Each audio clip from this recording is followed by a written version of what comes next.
So again, under engineered removals, there is a risk, the risk of not just moral hazard, but diversion of renewable energy.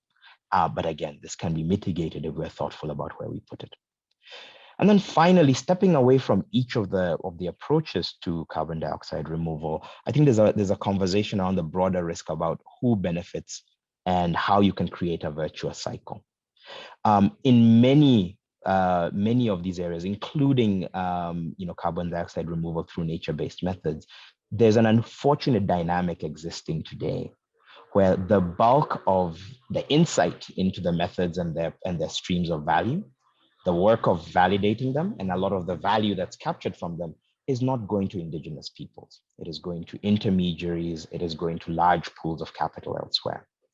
This is both unjust, because those who are most affected by climate change and whose land is being used and whose natural resources are being used to respond to it may not benefit. But it also creates a fundamental risk that because the signal of the carbon markets as they grow, because of that signal not reaching the actual individuals on the ground, but rather being captured by intermediaries, it does not drive the scale of behavior change and the scale of adoption that it should. And here, the direction of travel is clear.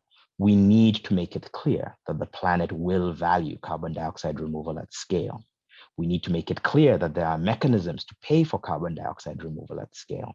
We need to make it clear that those payments are really being transmitted as efficiently and with as little transaction cost as possible to the individuals on the ground whose actions and whose decisions will be most critical to enabling an ecosystem of carbon dioxide removal at scale, particularly in Africa, which hopefully, as I've demonstrated, is a potentially major part of any attempt to engage in carbon dioxide removal as one of the 2 or 3 mechanisms to avoid substantial overshoot.